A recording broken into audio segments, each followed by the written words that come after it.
Hey everybody, tomorrow is Easter Sunday, and we look forward to really being able to spend time with you as you just view the Easter service on YouTube or Facebook or whatever platform you're able to watch it on, and we look forward to being able to do that. I know it's hard because, and somebody said it this way, and I thought this was great.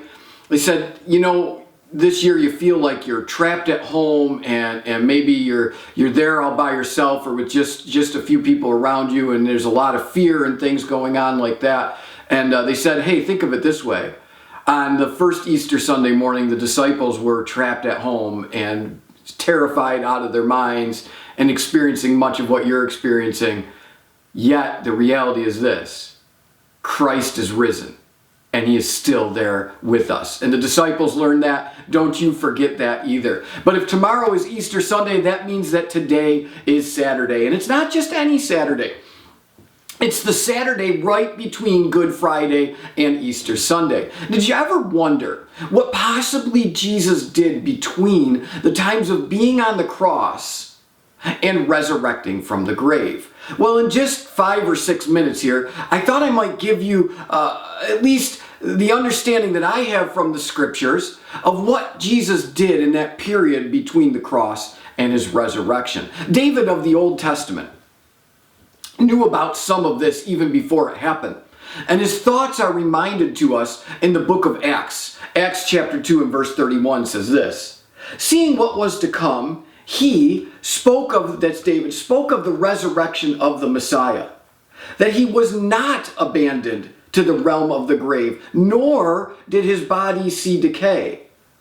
God raised this Jesus to life, and we are witnesses of that. The term realm of the dead in here is literally the word Hades, or the word Sheol in the Old Testament. Hades is one of the names or the descriptions of hell. It's accurately believed by most to be a holding chamber for people that either lived before Jesus or for those who were awaiting permanent punishment in an eternal hell because of their rejection of God and his Son, Jesus Christ. Though I'm going to encourage you to read this entire parable on your own, because there's so much to it that I'm not going to give you in the section that I'm going to read. I really want you to do it on your own. But I want to read to you from the book of Luke in chapter 22, or chapter 16, I mean. And I'm going to read verses 22 on down to verse 26. Listen to this parable because it gives us a really good description of what was going on here in Hades. The time came when the beggar died, and the angels carried him to Abraham's side.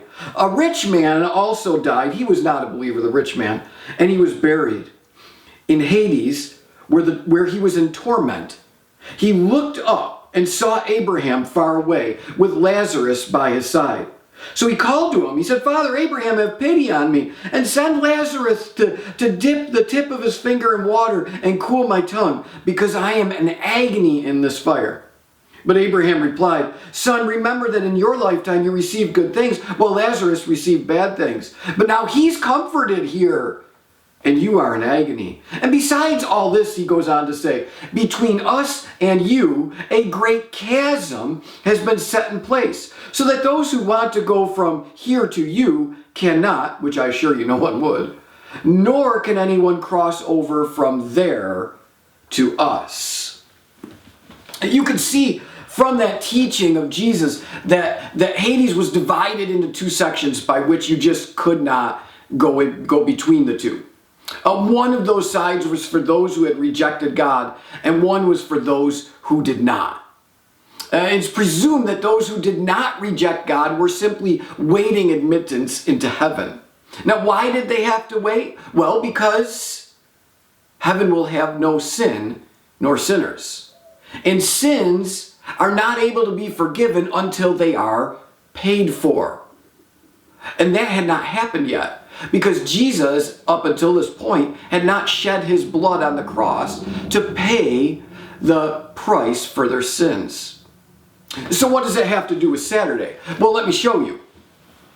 In the book of 1 Peter, and the 3rd chapter, it says this: For Christ also suffered for our sins, the righteous for the unrighteous, to bring you to God. He was put to death in the body, but made alive in the spirit. After being made alive, he went and made proclamation to the imprisoned spirits. First, it seems from this verse that it's very apparent Christ descended into hell, and he preached to the demons that were present in that part of hell, reminding them that their rejection of him and his power to conquer even death. Could you imagine that moment where Christ shows up and preaches to them and reminds them they can't win this? Christ just conquered death, and he's about to prove it in his resurrection.